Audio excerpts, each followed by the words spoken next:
The sun over the New Mexico territory in the summer of 1878 was not a gentle thing. It was a hammer, beating the reddish-brown highlands flat, cracking the earth into a web of thirsty fissures. The wind, when it blew, offered no relief. It was a hot breath that carried a fine, salty dust from the alkali flats, scouring a man's face and stinging his eyes. It was a wind that seemed to whisper of decay, of things long dead and dried to bone. This was the world that contained the town of Drywater, a place that lived down to its name. Drywater was a collection of sun-bleached wooden buildings huddled together as if for comfort against the vast, indifferent landscape. It was a town with few written laws and a great many whispered ones, a place where a reputation, good or bad, was harder to shed than a shadow. On his small cattle ranch a few miles from town, Eli McKenna knew the language of this land. At 34, he had the look of a man who had been weathered by more than just the sun. His face was a map of hard years, creased around the eyes and mouth, his jaw perpetually tight as if holding back words he had long ago decided were not worth speaking. A veteran of the war, he had come back to find his family gone, swept away by sickness and sorrow, leaving him with nothing but the deed to this patch of unforgiving earth. He had learned to prefer the silence. He had taught himself a hard truth, one he repeated in the quiet hours before dawn. The land is the only thing that does not betray you. It demanded sweat, blood, and patience. And in return, it gave a man a place to stand. It did not lie, it did not gossip, it simply was. His trust in the land, however, was being tested. The drought had been relentless. The creek was a ghost of itself, a muddy trickle where a steady flow should have been. His well, the one his father had dug with his own hands, had gone dry a month ago. He would sometimes stand over it, the wood of the housing splintered and gray, and listen. There was no echo of water, only a dead, hollow silence that seemed to mock his faith. The cattle were thin, their hides stretched tight over their ribs, their lowing a constant, mournful complaint. His hope had dwindled to the size of the small pouch of corn seeds he kept in a crate by the hearth. Seeds he had no water to plant. His entire existence, the survival of his herd, depended on a single, fragile thread, a right-of-way agreement that allowed him to pipe water from a spring in White Rock Canyon. The canyon, and the water that was its lifeblood, belonged to the Calloway family. He saw the dust cloud first, a rising plume on the horizon that signaled a wagon. It was too early for the supply run, and no one else came out this way. He leaned against the top rail of the corral fence, his hand resting on the rough, sun-warmed wood, and waited. The familiar Calloway wagon, its canvas top bleached and patched, rattled up the trail, pulled by two tired-looking horses. It stopped in his yard, the sudden silence amplifying the ever-present whine of the wind scraping across the dry metal of the water trough. The man who climbed down was not Clyde Calloway, the head of the family, but his younger brother, Walt. Walt had a way of smiling that never reached his eyes.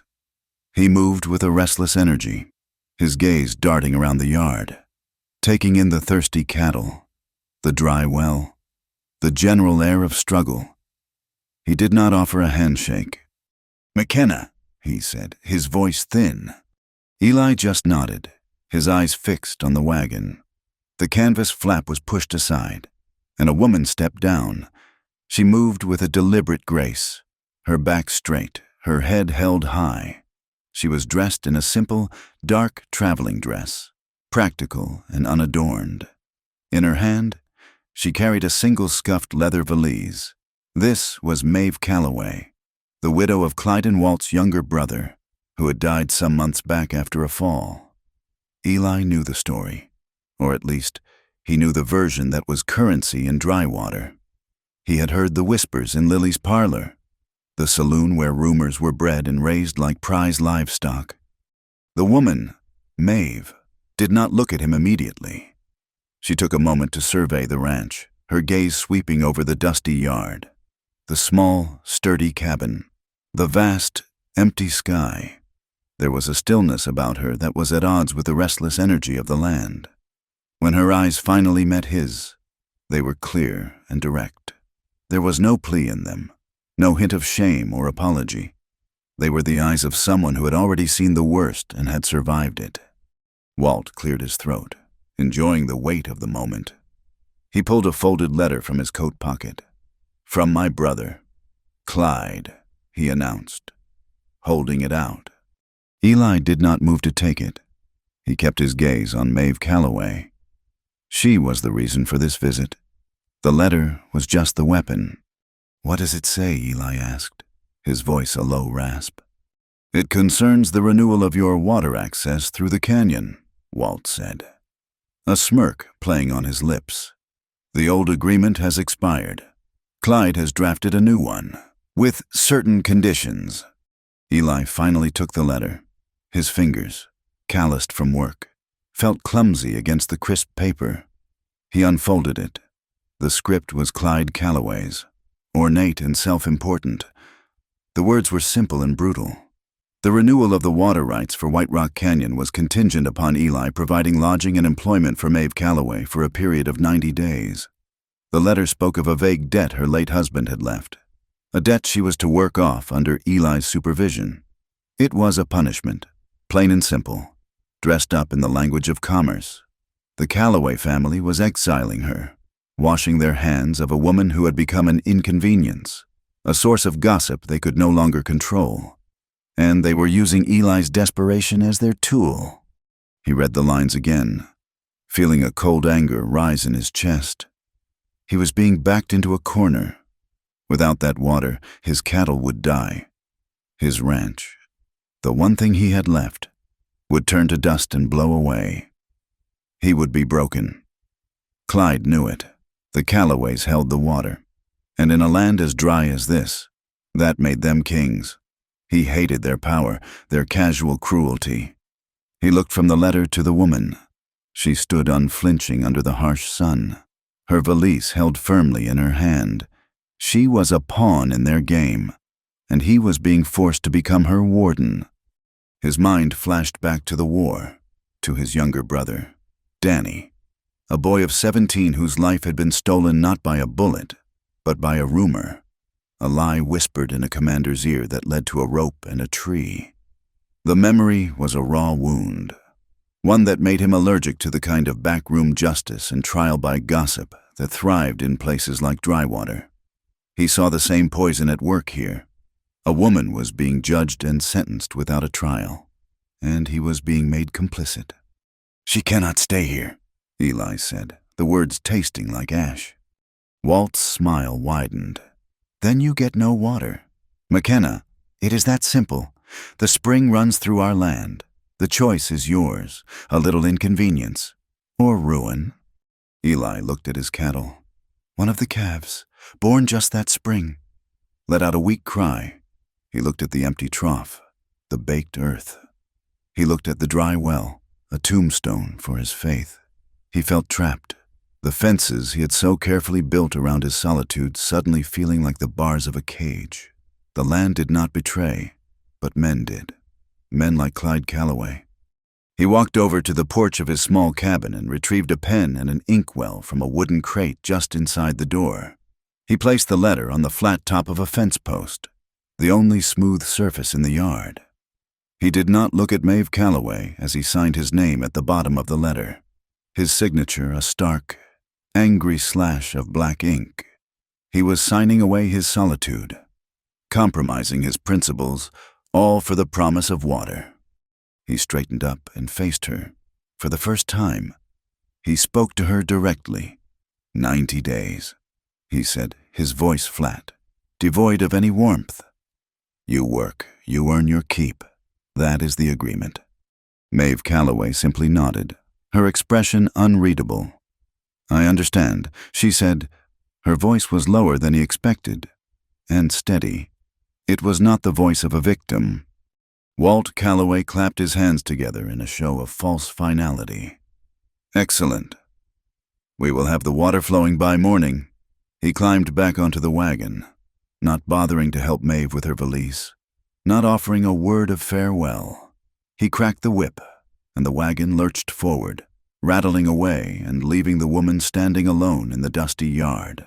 A small, solitary figure under the vast, oppressive sky. Eli watched the wagon disappear, the dust settling slowly in its wake. The deal was done. He had his water. The Callaways had solved their problem, and Maeve Callaway had a 90-day sentence to serve. He looked at her, then at the worn valise at her feet.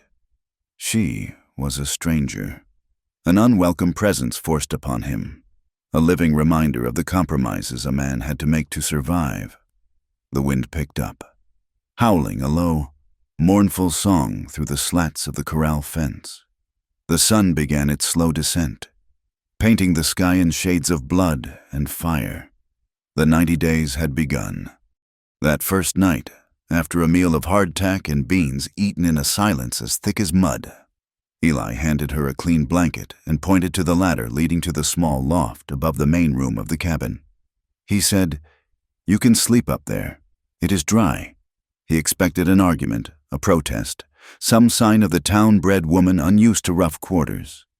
She simply took the blanket, her fingers brushing his for a brief moment, and said, "Thank you." She climbed the ladder without another word, her movements sure and quiet. Eli sat at his table for a long time, the signed agreement lying next to the flickering oil lamp. He smoothed it out and read the words again. It was the phrasing about her residency that coiled in his gut like a snake. She was to remain at the McKenna Ranch for the duration of the 90 days. If she were to, as the document put it, abandon her post, the agreement would be rendered void, and the water would cease to flow. Abandon her post. It was the language of a prison sentence. There was no mention of illness, of emergency, of any reason a person might need to leave. It was a perfect trap. If she found the life too hard and fled, he would lose everything. If he drove her away, the result would be the same. He was not her warden. He was her fellow inmate, chained to her by a shared thread of ruin. He was a hostage. A few days later, he rode into Drywater for supplies. The town felt different, or perhaps it was he who was different. He felt the weight of eyes on him as he tied his horse to the hitching post outside the general store. Men stopped talking when he approached. He could feel the rumors clinging to the air like dust motes in a sunbeam. Inside, the store's proprietor, a man named Silas, measured out flour and salt with a deliberate slowness, his gaze averted. Finally, as Eli paid, Silas leaned forward, his voice a conspiratorial whisper. He said, "Heard you have got a boarder out at your place." Eli just stared at him, his expression unreadable. Silas, emboldened by the silence, pushed on. A lot of talk. Eli, about the widow, about what happened to her husband. Deputy Boone has been saying he has a witness, someone who saw something that night. Eli's hand tightened on the canvas sack of flour. A witness. He knew what that meant in a town like this. It did not have to be true. It only had to be said. He remembered Danny, his face pale with terror, swearing his innocence as they dragged him away. The accuser had been a man with a grudge, the witness a friend of the accuser. The charge was treason. The proof was nothing more than words, but the words had been enough to hang him. The wound of that memory, so long scabbed over, felt fresh and raw. This was the same sickness, the same brand of justice by word of mouth that he had fled after the war, and now it had followed him here, to his sanctuary. He said nothing to Silas. He took his supplies and left, the whispers of the townspeople following him like hungry dogs. As he passed Lily's parlor, he saw Deputy Boone leaning against the doorway, a tin star pinned to his vest, a smug look on his face. Boone was a Callaway man. Everyone knew it. He did their bidding, enforced their private laws, and in return, he was allowed to skim his share. Boone tipped his hat to Eli, a gesture not of respect, but of mockery. The look in his eyes was clear. "We have got you now." The days at the ranch fell into a strained, quiet rhythm. Maeve was a tireless worker, but she seemed to have built a wall of silence around herself. She rose before he did, tending to the small kitchen garden she had found behind the cabin, a patch of earth he had long neglected. She cooked, her meals simple but filling. She mended his worn shirts with small, neat stitches. She cleaned the cabin until the floorboards shone. She moved through his space with a quiet efficiency that was almost ghostly. They rarely spoke, and when they did, the words were clipped and necessary, tools used to get a job done. Pass the salt. The bucket is full. The fence needs mending by the north pasture. She kept her distance, never asking for help, never offering personal information. He learned about her not through words but through small actions. He saw the way she would pause and watch the horizon at sunset, a deep sadness in her eyes. He noticed she never complained about the heat, the dust, or the hard labor. And at night, after she had climbed to the loft, he would sometimes see her silhouette by the small window, a still figure looking out into the dark. He knew what she was hearing, the slow, steady drip of water from a leak in the main trough he'd not yet found time to fix. Drip, drip, drip. It was a relentless sound in the quiet of the night, a sound like a clock ticking down the seconds of her confinement. Each drop was a moment of her 90-day sentence falling away. She was not just living there. She was enduring. She had not come to his ranch to start a new life. He realized. She had been sent there to be ended. Her reputation and spirit slowly eroded until there was nothing left. One afternoon, as they worked to clear a new path for the water pipe, moving it to ground less prone to shifting, he watched her lift a rock that was too heavy for her. She strained, her face pale with effort. But she did not make a sound. He walked over, his shadow falling over her. He said, "I will take that." She straightened up, wiping a bead of sweat from her brow with the back of her hand. "I do not need to be saved," she said, her voice even, though he could see the tremor of exertion in her arms. A ghost of a smile touched Eli's lips, a rare thing. "I am not saving anyone," he replied, his voice dry. "I am saving my cattle.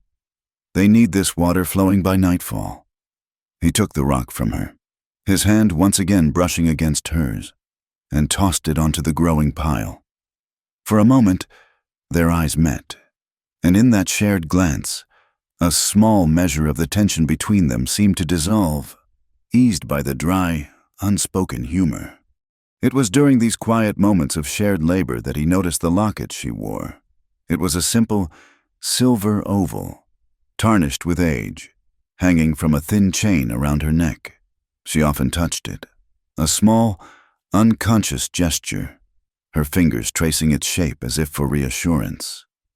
He wondered what it held. A picture of her late husband, perhaps, a lock of hair, some small token of a life that was now gone. He did not ask. It was part of the world she kept walled off, and he did not have the right to trespass. He did not know that inside there was no picture, no memento of love. There was only a tiny, folded slip of paper, brittle and thin. On it, written in pencil in a shaky hand, were 3 characters, 17D, a post office box number. It was the last thing her husband had managed to whisper to her before he died. His breath smelling of whiskey and fear, a secret she did not yet understand. The greed of the Calloway brothers was an open secret in the territory. They had inherited their father's business acumen, but none of his quiet decency. Clyde, the older brother, was the brain, a man who saw the world as a ledger of debts and assets. Walt was the muscle, quick to anger and eager to intimidate. Eli had overheard them in town once, talking with a surveyor from back east. The railroad was coming. Everyone knew it, and with the railroad would come people, towns, and a desperate need for water. White Rock Canyon was the most reliable source for 100 miles. The Callaways were not just trying to control a spring. They were positioning themselves to control the future of the entire region, to sell life itself at a price of their own choosing. Maeve and her dead husband's ambiguous affairs were a loose end, a complication to be swept aside. The final piece of the puzzle clicked into place a week later. Eli was in town again, this time to speak with the postmaster, a quiet, decent man named Mr. Reed. As Reed sorted through the mail, he spoke in a low voice, not looking at Eli. He said Deputy Boone was in here yesterday, asking questions. What kind of questions? Eli asked, his body tensing. Reed slid a letter across the counter.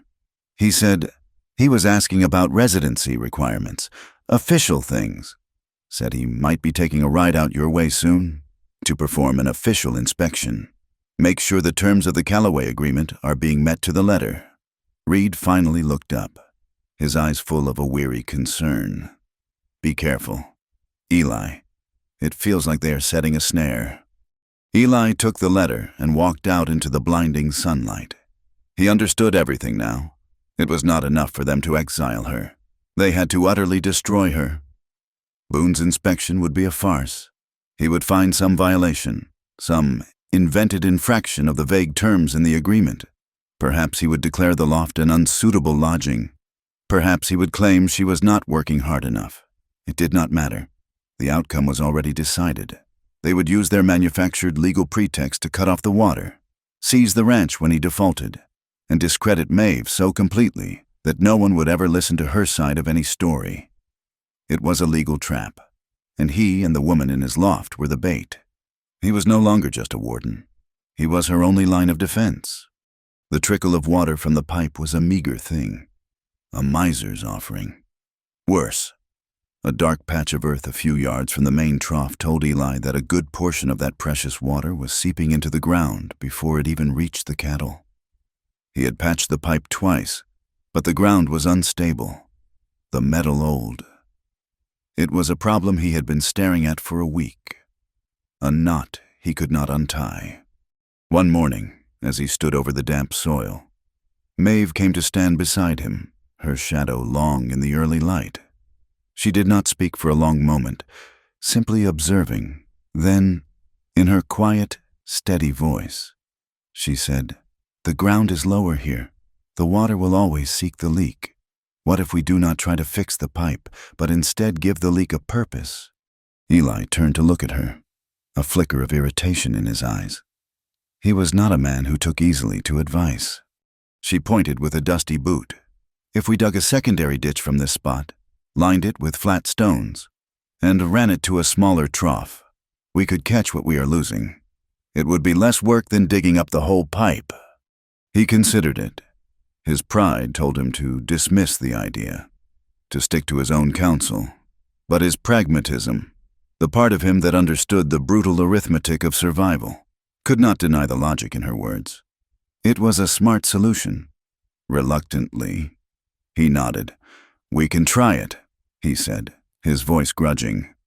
That afternoon found them working under the full force of the sun, a pair of solitary figures in the vast, heat-shimmered landscape. The work was brutal. He broke the hard earth with a pickaxe, the shock of each blow traveling up his arms. She followed with a shovel, clearing the loosened dirt and rock into a wheelbarrow. When it was full, she would push it, her small frame straining with the effort, to the spot where they were building the smaller trough. Their movements, at first awkward and disconnected, slowly found a rhythm. The sharp strike of his pickaxe, the soft scrape of her shovel, the rhythmic squeak of the wheelbarrow. Sweat soaked through his shirt, plastering it to his back. Dust coated her face, leaving only her eyes clear and strangely bright. He could hear her breathing, a steady in and out that matched his own. For hours, they did not speak, their shared labor a conversation more profound than any words. To conserve his horse's energy, Eli decided Maeve should learn to ride. His old mare, Daisy, was a gentle, patient animal, but Maeve was hesitant, her body stiff with uncertainty as he helped her into the saddle. He stood at the horse's head, holding the bridle, giving instructions in a low, serious monotone. "Keep your heels down, sit straight. The horse feels what you feel. If you are tense, she will be tense." Maeve's hands were clenched tight on the reins. She looked down at him, a small, wry smile touching her lips. "You ride like a preacher on a pulpit. Mr. McKenna, all stern instruction and no joy.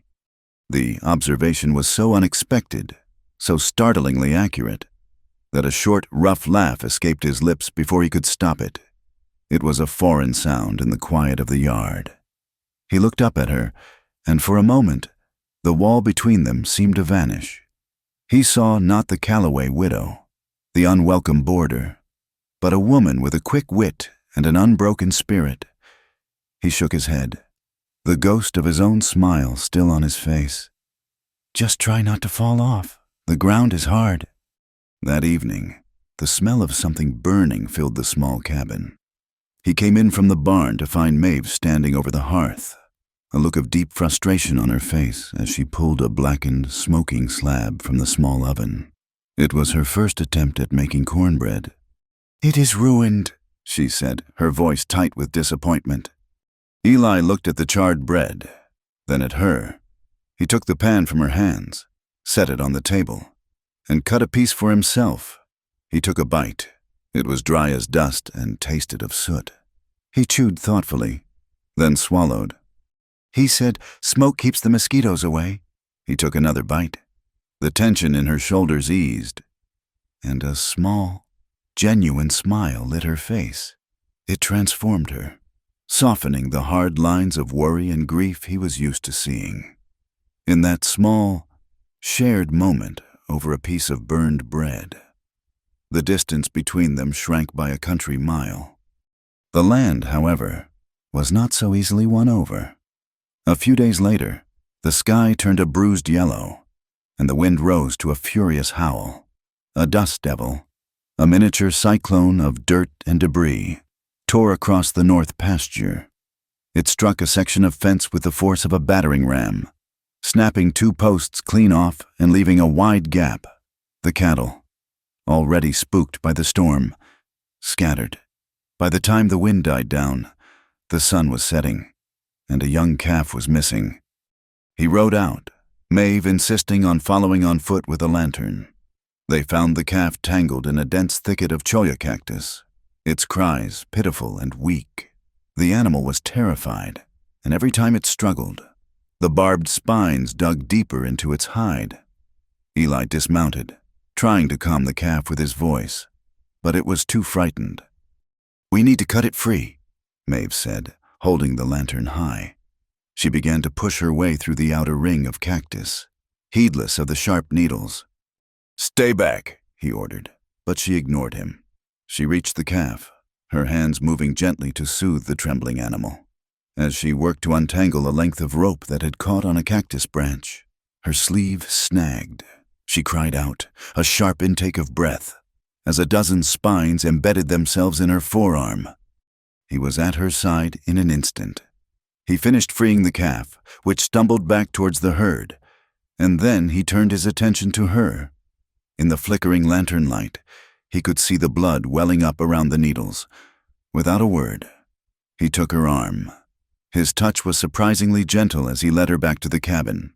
He made her sit at the table, and with a pair of pliers, he carefully, methodically, pulled each spine from her skin. She did not flinch, though he could see the pain in the tightness of her jaw. When he was finished, he cleaned the small wounds with whiskey, the sharp scent of it filling the air. Her skin was warm under his calloused fingers. It was a moment of profound intimacy, born not of romance, but of shared crisis and quiet care.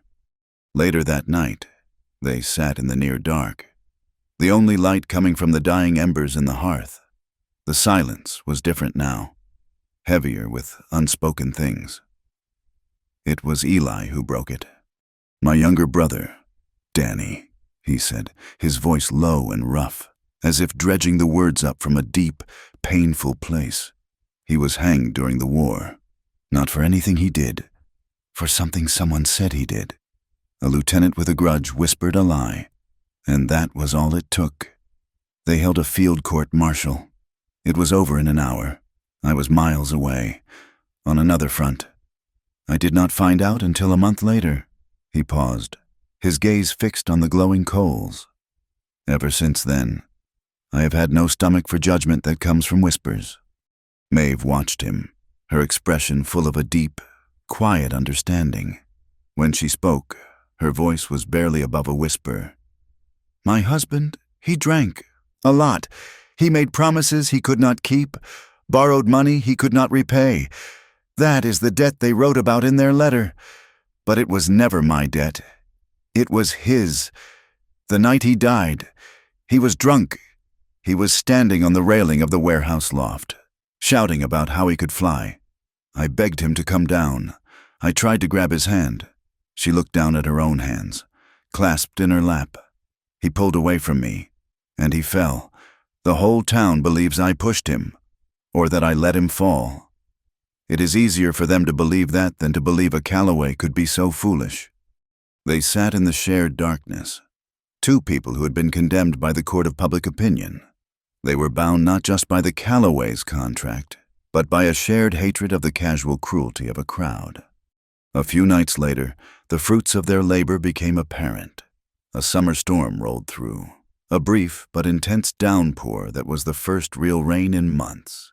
The pipes from the canyon gushed, and their new stone-lined ditch worked perfectly, channeling the overflow into the secondary trough.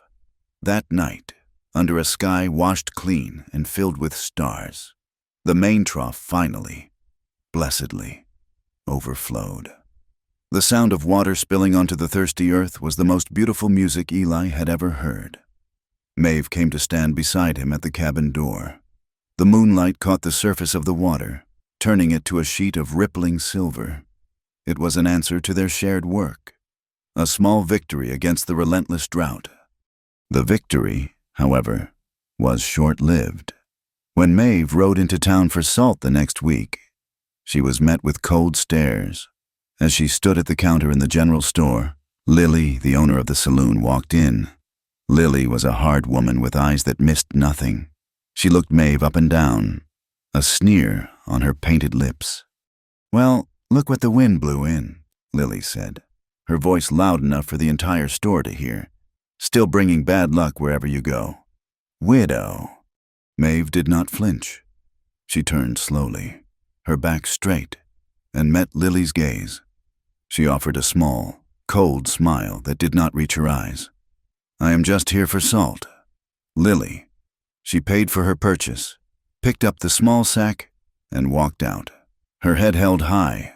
But Eli, who had seen the exchange from across the street, saw the cost of that composure in the slight tremor of her hands. The final blow came that evening. Deputy Boone rode out to the ranch, his horse kicking up dust in the yard. He did not dismount. He leaned on his saddle horn, a look of official satisfaction on his face. "McKenna," he said, spitting a stream of tobacco juice near Eli's boot, "I am just giving you a friendly warning. The town council is holding a meeting next week. There has been some concern raised about the moral state of your arrangement out here. They will be reviewing the situation to make sure everything is proper." Eli knew the town council was nothing more than Clyde Calloway and his cronies. This was not a warning. It was a threat. They were moving their pieces into place, preparing for the checkmate. Boone smiled, a flash of yellow teeth. "We would hate for there to be any disruption to the water supply," he added, before turning his horse and riding away. Eli stood in the yard long after the deputy was gone, the dust settling around him. They were coming for them. Not with guns, but with whispers, rumors, and the color of law. He looked up at the highlands, towards the distant silhouette of White Rock Canyon. He had been a fool to think patching pipes and digging ditches was the real fight. The real fight was up there, at the source. He suspected the Calloways were not just relying on legal tricks. If the flow of water suddenly slowed to a trickle right before the council meeting, it would be another mark against him, another sign of his incompetence, another excuse to void the contract. He walked back to the cabin, his mind made up. Maeve was on the porch, watching him, her face etched with worry. "Tomorrow," he said, his voice hard with resolve, "we are riding out at first light. We are going up to the canyon. We are going to check the head spring ourselves." The ride up to White Rock Canyon was a slow climb out of hell into purgatory. The flat, baked plains gave way to rolling foothills, then to the stark, broken country of the highlands. The air grew thinner, cooler, but the sun was no less punishing, reflecting off the pale, chalky rock with a blinding intensity. Hawks, or maybe buzzards, circled high overhead, black specks against a painfully blue sky. It was a place of bone-white stone and jagged shadows, a landscape that had been stripped of all softness. Eli led the way, his horse picking its way carefully through the treacherous terrain. Maeve followed, her back straight in the saddle, her eyes scanning the rock formations with a quiet intensity. They did not speak.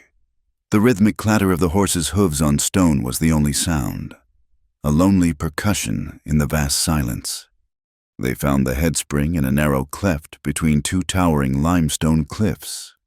It was not a gushing fountain, but a modest, steady seep, the water emerging dark and cool from a fissure deep within the rock. Or it should have been. What they found instead was a disheartening trickle, the water barely managing to fill the mouth of the iron pipe that led down towards Eli's ranch. The cause was immediately obvious. A crude dam of limestone boulders and packed earth had been erected across the narrowest part of the cleft, choking the flow of the spring to a fraction of its normal strength. It was built to look like a natural rock slide, but Eli knew better. The placement was too deliberate, too perfect in its obstruction. He dismounted and walked closer, his boots crunching on the loose scree, near the base of the makeshift dam. In a patch of damp earth were several deep boot prints. They were fresh. He knelt, his fingers tracing the edge of one of the impressions. The heel was marked by a distinct pattern of nails, the heads shaped like tiny stars. Eli's jaw tightened.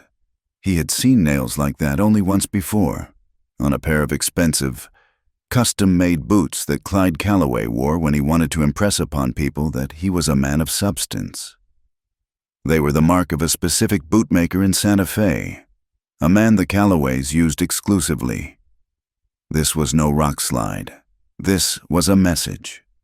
Maeve had dismounted and now stood beside him, her gaze fixed on the crude dam. She said, "They are choking us off." Slowly. "So the town council has a reason to act," Eli finished, his voice a low growl of anger. "So Boone can ride out and say I am failing to maintain the line." She looked at the pile of rocks, then at him. Her expression was not one of defeat, but of quiet resolve. "Then we will just have to unchoke it." For the next hour, they worked with a silent, focused fury. He used his strength to pry the larger boulders loose, his muscles straining, the veins standing out on his arms.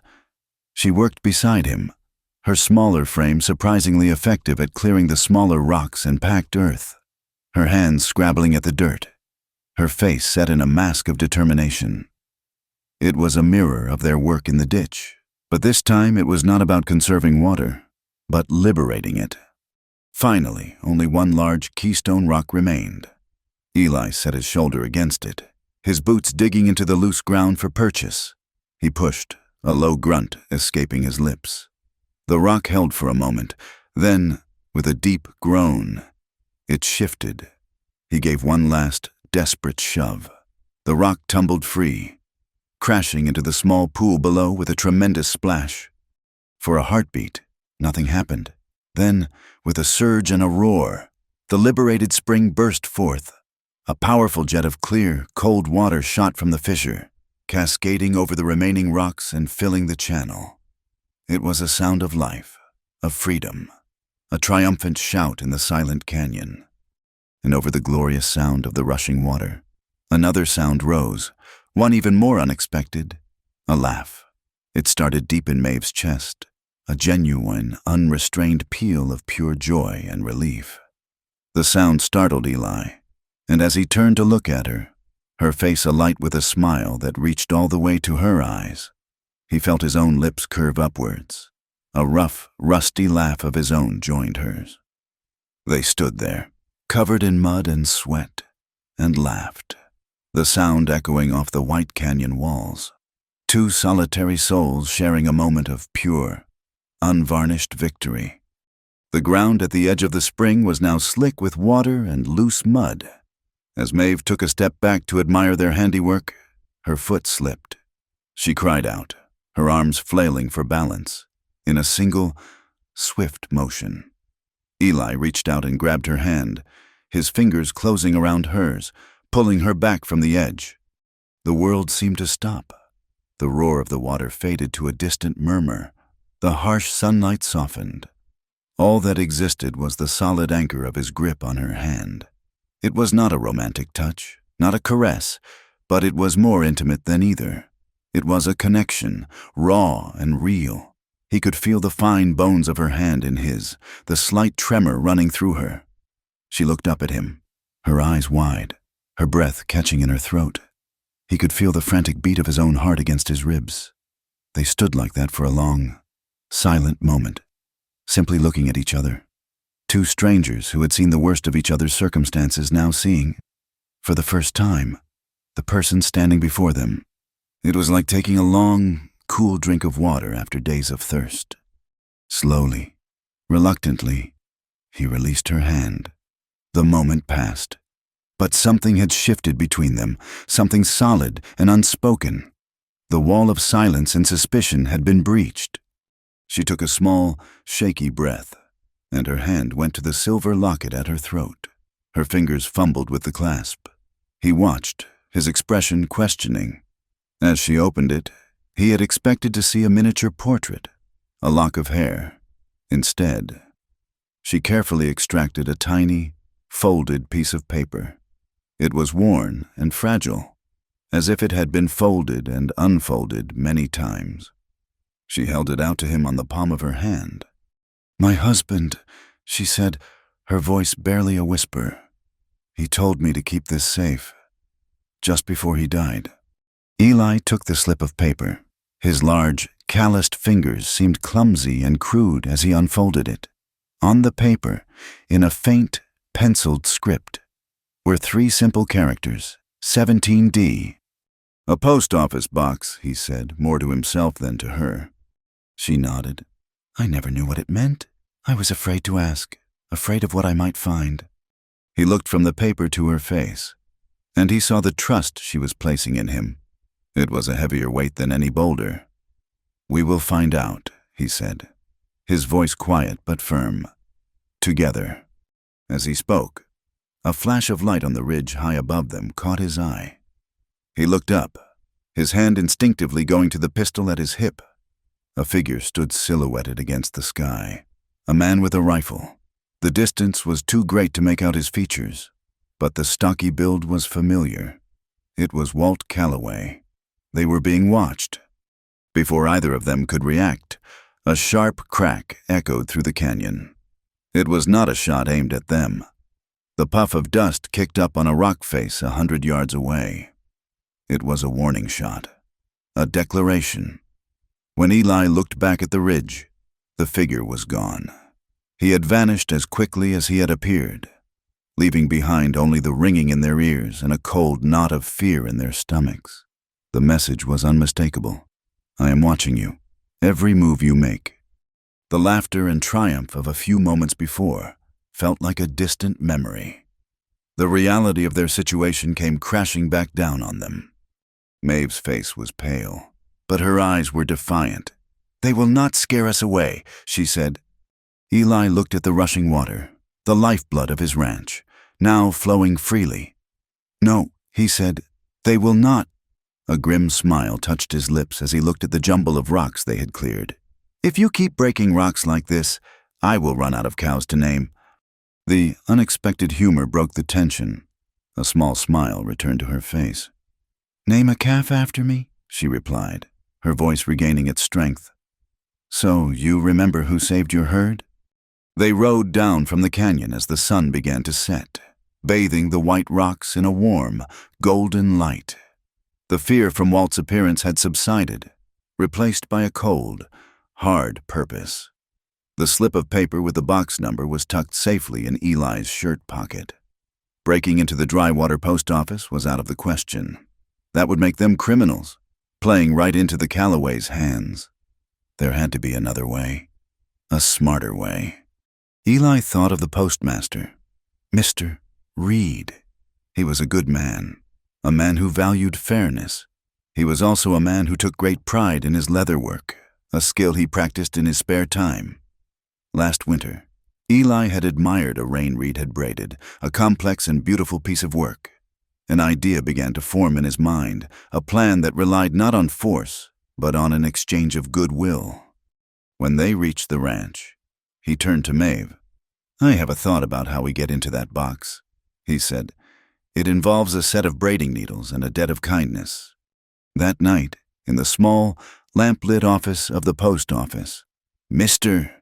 Reed held a newly completed rein in his hands, admiring the tight, even braid Eli had helped him finish. He looked from the rein to the earnest faces of Eli and Maeve. He had heard the whispers, had seen the way the town was turning against the widow. He was a man who believed in the mail, in the sanctity of a sealed letter and a locked box, but he also believed in looking a person in the eye and judging their character for himself. He sighed, a long, weary sound. 17D, you say? He took a key from a board on the wall and walked to the wall of small, brass-fronted boxes. He inserted the key, turned it, and opened the small door. The box was not empty. Reed reached inside and pulled out a small stack of papers held together with a string. He placed them on the counter. The top document was a bill, an official invoice from the Territorial Water Authority for fees paid on the White Rock Canyon Spring. The second was a surveyor's map, and beneath that was a folded, official-looking document, a preliminary deed, a title of sole access and mineral rights to the water source known as White Rock Canyon. Eli picked it up, his heart pounding. He scanned the legal language until he found what he was looking for. His breath caught in his throat. This was not just about getting rid of a widow. This was about theft on a grand scale. He looked at Maeve, his eyes wide with the shocking truth. At the top of the deed, clearly written in the space marked owner, was a single name, Maeve Calloway. The air in the small post office was thick with the scent of old paper, ink, and the impossible truth lying on the counter. Maeve stared at the deed, at her own name written in a confident, flowing script. It was a ghost's handwriting, a voice from the grave, and it changed everything. This was not about a debt. It was never about her moral character or a 90-day punishment. It was about theft. The Callaways were trying to steal her land, her water, her future. Mr. Reed, the postmaster, pushed his spectacles up on his forehead, his face pale in the lamplight. He ran a hand through his thinning hair. "This is highly irregular," he murmured, his eyes darting towards the door as if expecting Clyde Calloway to burst in at any moment. "The document is not notarized. It has not been filed with the Territorial Office. Legally, it is just a piece of paper." "But it shows intent," Eli said, his voice low and steady, though his mind was racing. "It proves her husband transferred the rights to her before he died. It is a start. It is a weapon." He looked at Maeve, and in her eyes, he saw the dawning of a strength she had perhaps never known she possessed. The hunted look was gone, replaced by a cold, clear fire. The walk back to the ranch was different. The whispers that had once seemed so menacing now sounded like the buzzing of inconsequential flies. The balance of power had shifted, not in the town's eyes, but in their own. And that was the only thing that mattered. The change, however, did not go unnoticed. As they passed Lily's parlor, Lily herself was standing in the doorway, smoking a thin cigarillo. She watched them approach, her expression unreadable. As Maeve passed, Lily took the cigarillo from her lips and spoke, her voice a low, smoky drawl. "Remember, Mrs. Calloway," she said, not unkindly. "Even a widow woman knows how to use a shotgun when she is backed into a corner." It was a strange, unexpected offer of solidarity, a sign that the town was not a single, monolithic block of judgment, Some people, it seemed, still had a sense of fairness. Others, however, did not. Preacher Hayes intercepted them near the edge of town, wringing his hands, his face a mask of anxious piety. "My dear Mrs. Calloway, Mr. McKenna," he began. "I have heard such troubling things, talk of conflict. I do hope you will both seek a peaceful resolution. The Lord asks us to turn the other cheek." His words were hollow, meaningless platitudes offered by a man terrified of taking a side. A man who would preach peace while wolves devoured his flock. Deputy Boone and his cronies were a more direct threat. They gathered in small groups on street corners, their laughter loud and mocking as Eli and Maeve passed. They did not need to say anything. Their presence was enough. A constant, simmering threat that promised violence if the Calloways' plans were disrupted. The town of Drywater was cracking down the middle, a fault line forming between those who bowed to the Calloways and those who were willing to stand against them. That night, the Calloways showed their hand. The attack came without warning. Eli was woken not by a sound, but by a sudden, unnatural orange light flickering against his cabin window. He was on his feet in an instant, his heart pounding a frantic rhythm against his ribs. He threw open the door, and a wave of heat and the acrid smell of burning hay washed over him. The barn was on fire. Flames were already licking up the dry wooden walls, climbing towards the roof with a hungry roar. Inside, he could hear the terrified, high-pitched bellows of the cattle. Trapped and panicked, there was no time to think, only to act. He grabbed the heavy axe from beside the door and sprinted towards the inferno. Maeve was right behind him, a bucket of water from the rain barrel sloshing in her hands. It was a useless gesture against the raging fire, but she had not hesitated. He yelled over the roar of the flames. "The ropes! We have to cut them loose!" He smashed the axe against the large wooden bolt that barred the main doors, the wood splintering under the force of his blows. On the third strike, the bolt shattered, and he threw the heavy doors open. A wall of thick, black smoke and searing heat billowed out, driving him back. He pulled his shirt up over his nose and mouth and plunged inside. The scene was chaos. The cattle were wild-eyed with terror, pulling against their tethers, their panicked cries deafening. Sparks rained down from the hayloft, and the heat was so intense it felt like it was cooking the air from his lungs. He saw Maeve appear at his side, her face smudged with soot, her eyes wide but focused. She held out a knife she had grabbed from the cabin. They worked in a desperate, coordinated rhythm, moving from stall to stall, slashing through the thick ropes that held the animals. As Eli cut the last cow free, a heavy, burning beam from the loft above crashed down, striking the edge of the stall and showering them both with a cascade of fiery embers. He shoved Maeve out of the way, but a piece of burning wood glanced off his arm. He cried out as the heat seared through his shirt, but there was no time for pain. Together, they drove the last of the panicked animals out into the relative safety of the yard. They stumbled out of the burning structure, choking and gasping in the clean night air. The barn was a lost cause, a roaring pyre against the dark sky. Eli leaned against the corral fence, his body trembling with adrenaline and exhaustion. Maeve stood beside him, her breathing ragged, in the flickering firelight. He saw her clutching her hand to her chest. "Let me see," he said, his voice a raw rasp. She held out her hand. A long, angry red burn crossed her palm where she had grabbed a smoldering rope to pull a calf clear. His own arm throbbed with a matching pain. Their eyes met over their shared wounds, two searing marks that felt like a vow, a pact sealed in fire and survival. He watched a single tear trace a clean path through the soot on her cheek. He coughed, his lungs aching from the smoke. "If you keep roasting beef like this," he said, his voice a dry croak, "we will not have to worry about running out of meat this winter." A choked, watery sound that might have been a laugh escaped her lips. She looked at the collapsing barn, then back at him, and a small, weary smile touched her face. Later, after the fire had burned itself out, leaving only a glowing, skeletal frame against the stars, They sat on the cabin porch.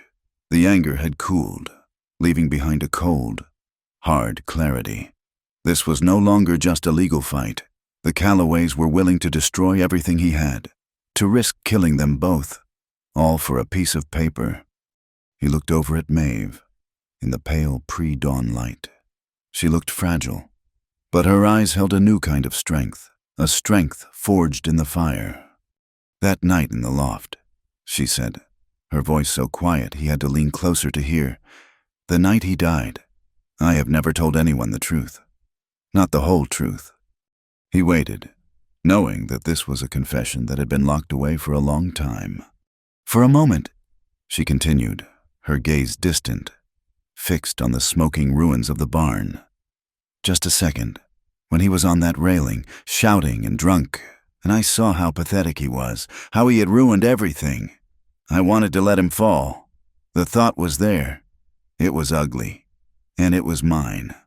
She took a shaky breath. "But I did not. I lunged for him. I caught his hand. I tried to pull him back." She looked down at her burned palm. "But he was drunk, and he was angry. He thought I was trying to control him.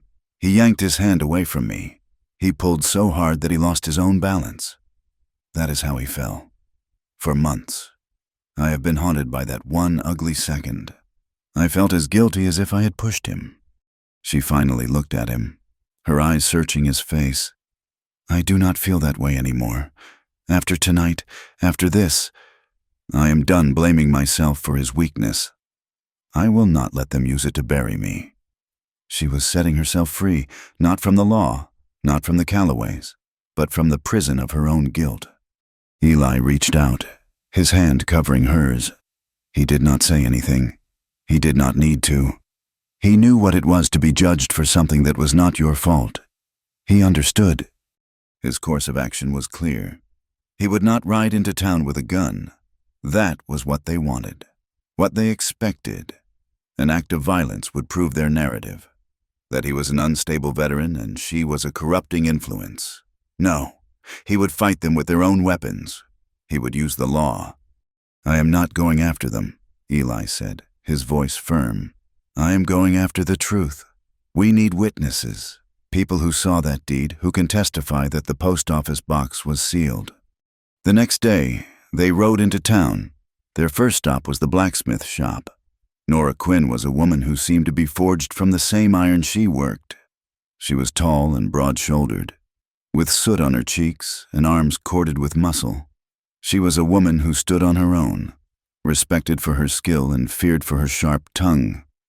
She listened to their story without interruption, her expression unreadable as she hammered a glowing horseshoe into shape. When Eli had finished, she plunged the horseshoe into a barrel of water, the hiss of steam filling the smithy. She looked at them, her eyes clear and direct. "Reed already spoke to me," she said. "I saw him check the seal on that box myself, not an hour before you two came to him. It was intact. Then, after you left, I saw Walt Calloway leaving the post office, trying to look like he was not in a hurry. The seal was broken after that. Clyde Calloway's a snake, and his brother is a boot-licking dog. Of course I will testify. It is about time someone stood up to them." Their last stop was the church. It was Sunday. Clyde Calloway stood near the pulpit, dressed in a fine, dark suit, his face a picture of solemn respectability. He was not preaching, but he was speaking to a group of parishioners, Preacher Hayes among them, nodding at his every word. "This is a town of laws," Clyde was saying, his voice resonating with false sincerity. "A town of morals. We must uphold the standards of our community. We cannot allow our town to be tainted by scandal and impropriety." He was painting himself as a pillar of the community, a guardian of virtue, while in the dead of night he had sent men to burn a barn down. The hypocrisy of it made Eli's stomach turn. As they left the church, Reed hurried to catch up with them, a piece of paper in his hand. It was a notice, delivered by the mail rider that morning. A circuit judge, a man by the name of Carver, was making his way through the territory. He would be arriving in Drywater in 7 days to hear any outstanding civil disputes. 7 days, Eli said, looking at Maeve. That is all the time we have. The race had begun. The 7 days until the judge's arrival stretched before them like a parched, cracked riverbed. The Callaways did not wait to make their first move. 2 days after the fire, Deputy Boone rode out to the ranch, not with the swagger of a casual threat, but with the cold formality of the law. He had 2 armed men with him, their presence a clear statement of force. He dismounted and produced a warrant from his coat. "Maeve Callaway," he announced, his voice ringing with false authority. "You are in violation of the residency clause of your agreement with Mr. Clyde Callaway. The terms state you must be gainfully employed. There is no evidence of such. I am taking you into custody pending the town council's review." Eli stepped forward, placing himself between Boone and Maeve. His hand did not go to his gun. His voice was dangerously calm. "She works harder than any 2 of your men. Boone." The deputy smirked. "That is a matter of opinion. The law requires proof." "Proof." Eli turned and walked into the cabin. He returned a moment later with a leather-bound ledger. He opened it on the porch railing. The pages filled with his neat, blocky handwriting. "This is the ranch logbook. Every day is accounted for." He ran his finger down a page. "Fencing repaired. North pasture. Ditch cleared and lined. Calf rescued from Chola. Cooked, cleaned, mended. Signed by me. At the end of each day. It is all here. Proof." Boone's face darkened. This was a complication he had not anticipated. He could not simply ignore a written record. He snatched the book, flipping through the pages, his frustration growing with each detailed entry. "This proves nothing," he snarled, but his voice lacked conviction. He shoved the book back at Eli. "The council will still review the matter. Do not think this is over." He mounted his horse and rode off, his men trailing behind him like vultures leaving a meal they had been cheated of. The legal attack had failed, so they turned to a dirtier weapon, shame. Within a day, a new rumor was snaking its way through dry water. A poison whispered over saloon bars and across general store counters. Walt Callaway was its primary author, his loud, boorish voice ensuring it spread quickly. Maeve Callaway. The whisper went, was pregnant, and the father was Eli McKenna. It was a vicious, calculated lie, designed to turn their fight for property rights into a squalid tale of moral corruption. It was a story the pious folk of Drywater would eagerly consume.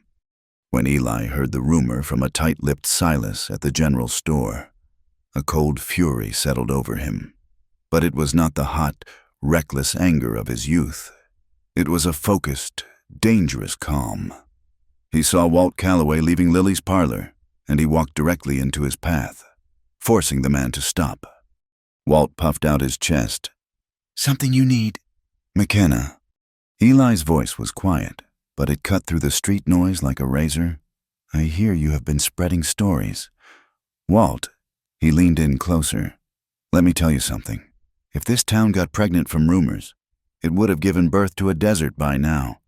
He held Walt's gaze for a long, heavy moment, then walked away, leaving the man sputtering in his wake. Nature, however, had its own offensive planned. The sky, which had been a relentless, empty blue for months, began to turn a sickly yellow. The wind picked up, not with the familiar hot breath of the plains, but with a low, ominous moan. A sandstorm was coming. Eli and Maeve worked frantically to secure the livestock and batten down the cabin, but they were too late. The storm hit with the force of a physical blow, a solid wall of roiling sand and dust that blotted out the sun and turned the world into a howling, monochromatic chaos. The wind shrieked, tearing at the roof of the cabin, and the fine, stinging sand found its way through every crack. They could barely see, barely breathe. Suddenly, above the roar of the wind, they heard a sharp crack, followed by the sound of splintering wood. The main water trough, weakened by the drought and battered by the wind, had given way. The panicked cattle, their only source of water gone, broke through the already weakened corral fence and scattered into the blinding storm. Eli did not hesitate. He wrapped a cloth around his face and grabbed a rope. "I am going after them," he yelled over the din. "It is suicide," Maeve shouted back, grabbing his arm. "You will be lost in minutes." He pulled his arm free. "I cannot lose them without them. I have nothing." He plunged into the maelstrom, a ghost swallowed by a sea of sand. Maeve stood frozen for a heartbeat. Then her survival instinct took over. She soaked another cloth in the water barrel, tied it around her own face, and grabbed the end of the long rope Eli had left tied to the porch post. She began to pay it out, a lifeline into the storm, her one hope of finding him again. She could see nothing, could only hear the terrifying roar of the wind and feel the sting of sand on her skin. She held onto the rope, her knuckles white, her heart a cold, hard knot of fear in her chest. An hour passed, an eternity in the howling darkness. The rope went slack. She pulled on it, her voice a raw scream that was instantly ripped away by the wind. Eli. There was no answer. She began to pull the rope in, hand over agonizing hand, praying it had not simply been torn from his grasp. Finally, she felt a weight. She pulled harder, her muscles screaming in protest, and a figure stumbled out of the dust cloud. Collapsing at her feet, it was Eli, his face caked with mud, his body trembling with cold and exhaustion. He had managed to round up a few of the cattle, but the effort had nearly killed him. She half dragged, half carried him into the relative shelter of the small, windowless storeroom at the back of the cabin, the most protected part of the structure. She barred the door against the storm and lit a single storm lantern, its steady golden glow a small beacon of defiance against the chaos outside.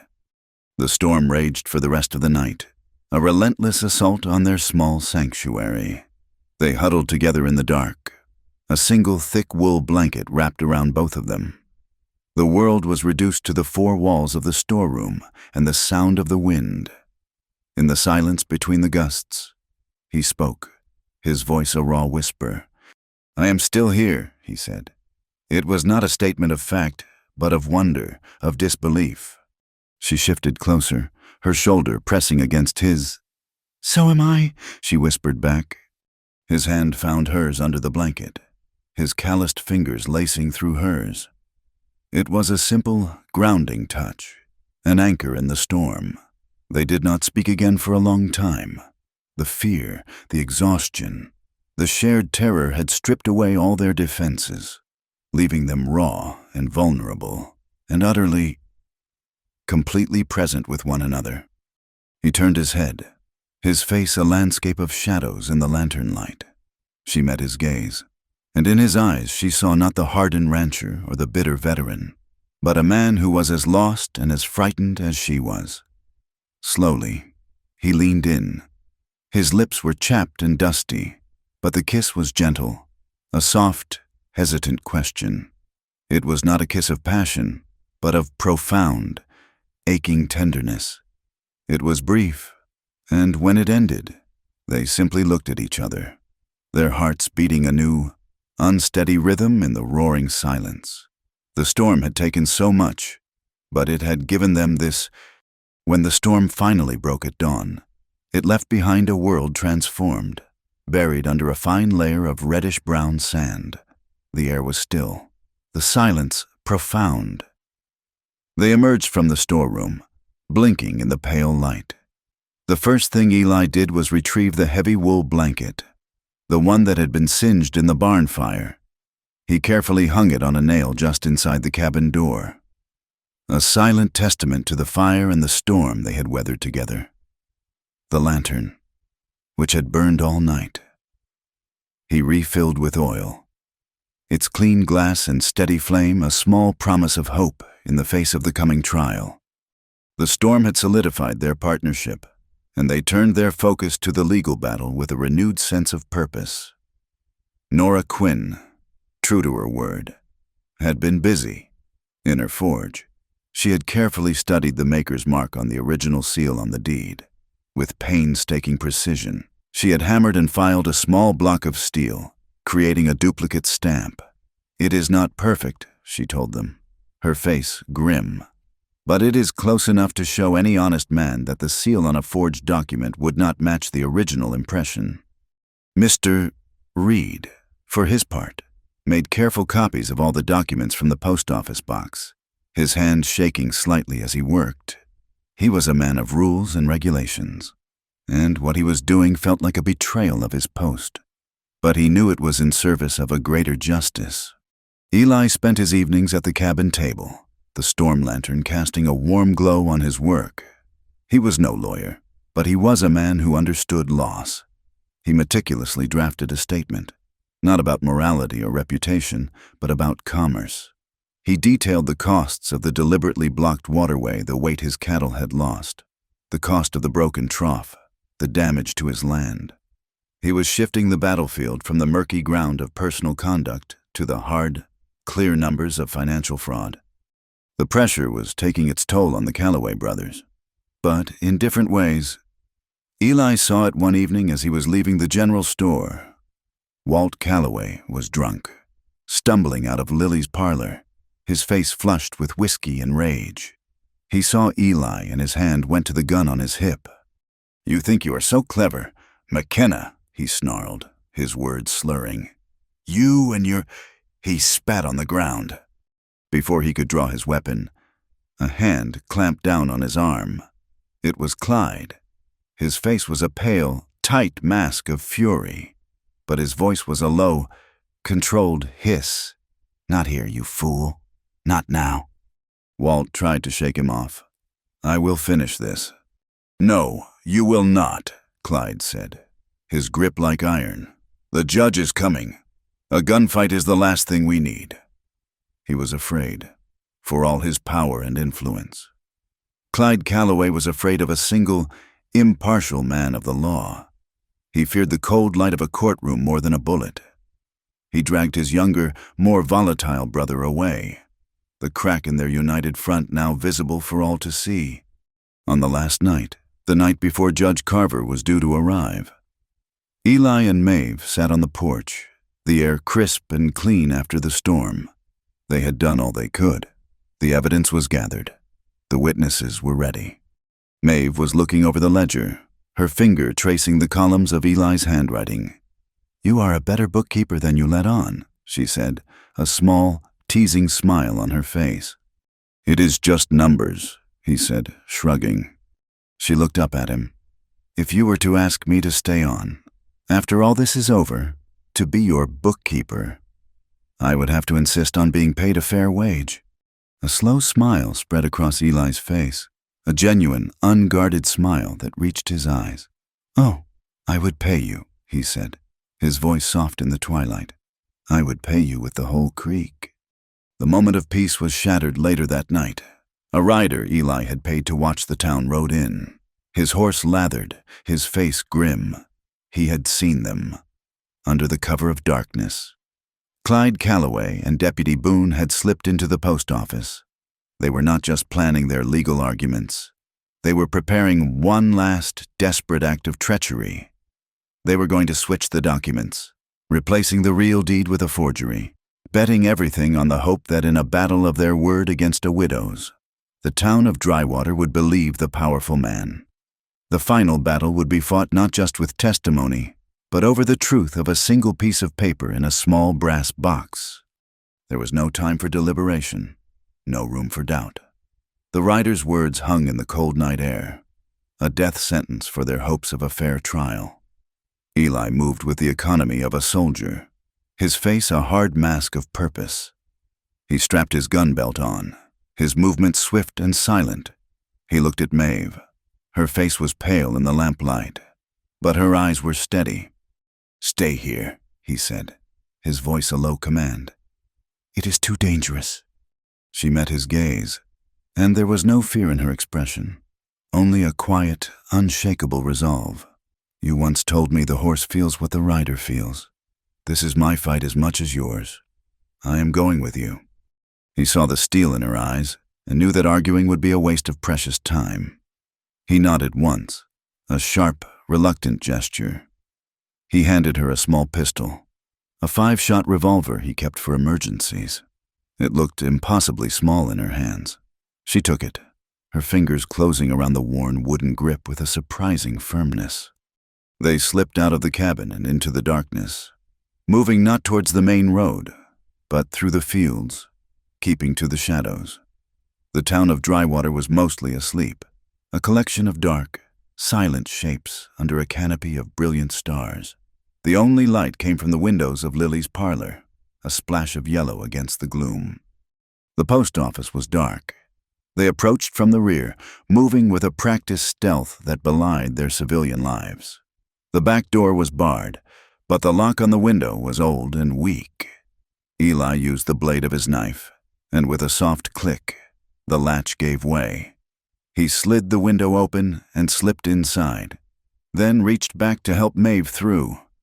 The air inside was stale, thick with the smell of ink and dust and something else, something metallic and wrong. Eli lit the storm lantern he had carried, keeping the flame low. The small room was in disarray. Sacks of mail were overturned, and letters were scattered across the floor. Behind the counter, a figure lay crumpled on the floor. It was Mr. Reed. Maeve gasped, her hand flying to her mouth. Eli was at his side in an instant, his fingers pressing against the postmaster's neck. He felt a faint, thready pulse. "He is alive," Eli whispered, a wave of relief washing over him. "Just knocked out." He examined the gash on the side of Reed's head. It was ugly, but it did not look fatal. Their attention turned to the wall of post office boxes. The brass door of number 17D stood slightly ajar. The seal, the small wax stamp that had been the proof of its sanctity, was gone. A few meaningless flakes of red wax scattered on the floor beneath it. Eli reached inside and pulled out the contents. The surveyor's map and the invoice were there, but the deed, the one with Maeve's name on it, was different. He knew it the moment he touched it. The paper felt newer, the ink too sharp, too black. It was a forgery, a good one, but a fake nonetheless. "They have taken it," Maeve whispered, her voice hollow. "They have won." Eli's jaw was a hard, tight line. Not yet. He held the forged document under the lantern light. His mind raced, searching for some flaw, some detail they might have missed. Maeve moved to his side, her gaze fixed on the paper. She frowned, her head tilted in concentration. "Wait," she said, her voice a sudden, sharp intake of breath. "The ink. What about it?" "On the original, on the real deed." There was a small smudge of ink near the bottom corner. "My husband was a careless man. He had spilled a drop from his pen when he signed it. It looked like a tiny hook, a fish hook." She pointed to the bottom of the forged document. "It is not there. This one is too clean." It was a small thing, a tiny, almost insignificant detail. But in a fight like this, small things were all they had. Eli looked at her, a spark of hope igniting in the darkness. "We have to prove it," he said. They carried the unconscious postmaster to the back room, laying him gently on a cot. They could not leave him there. Eli found a wheelbarrow outside, and together they managed to lift Reed into it, covering him with empty mail sacks. Their next stop was Nora Quinn's smithy. They found her asleep on a cot in her workshop, a heavy pistol on the crate beside her. She woke instantly at their soft knock, the gun in her hand before she was fully upright. When she saw who it was, she lowered it. She listened to their frantic story, her expression growing darker with every word. She took the forged deed and carried it to her workbench. From a wooden box filled with tools, she produced a large magnifying lens, the kind a watchmaker might use. She held it over the bottom corner of the document. The lantern light focused through the glass. "She is right," Nora said after a long moment, her voice a low growl.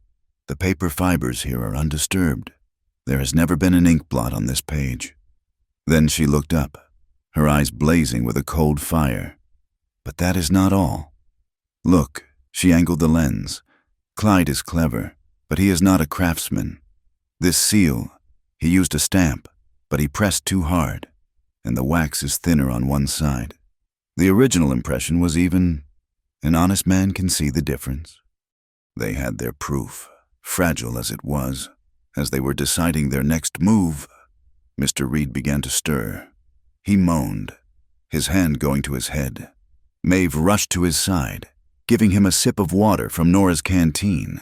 He blinked, his eyes slowly coming into focus. "Clyde," he whispered, his voice hoarse. "And Boone.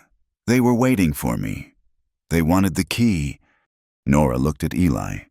"They have the deed, and they have tried to silence the only man who could testify about the box. They are not done. They will not leave anything to chance. What is their next move?" Eli's mind went back to the canyon, to the water. The judge was coming. What if the entire dispute over the water rights suddenly became irrelevant? What if the spring itself were to disappear? He looked at Maeve, and he saw the same horrifying realization dawning in her eyes. "It is the spring," he said, his voice grim. "They are going to destroy it, and blame it on a rock slide, a natural disaster." He had to stop them. He turned to Nora.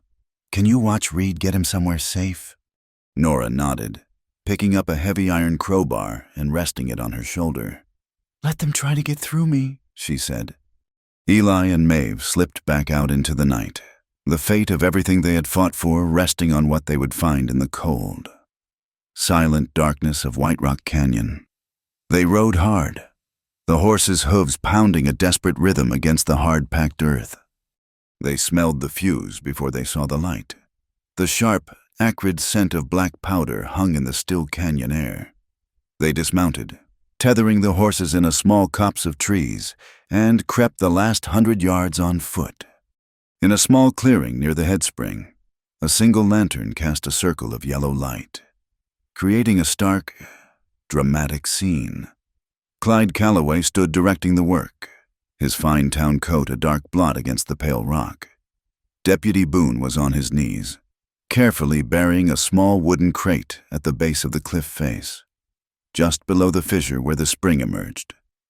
Walt was there too, holding the lantern, his face a mask of nervous sweat. The crate had a long, dark fuse snaking out of it. "You are a fool." "Boone," Clyde was saying, his voice a low, irritated hiss. "I told you to use a shorter fuse. We do not have all night." "This will do the job," Boone grumbled. "Packing dirt around the crate of dynamite? A small rock slide. You said, this will give you a big one. It will look like an act of God." Eli and Maeve watched from the shadows, their hearts pounding. This was it, the final, desperate act of men who knew they were about to be exposed.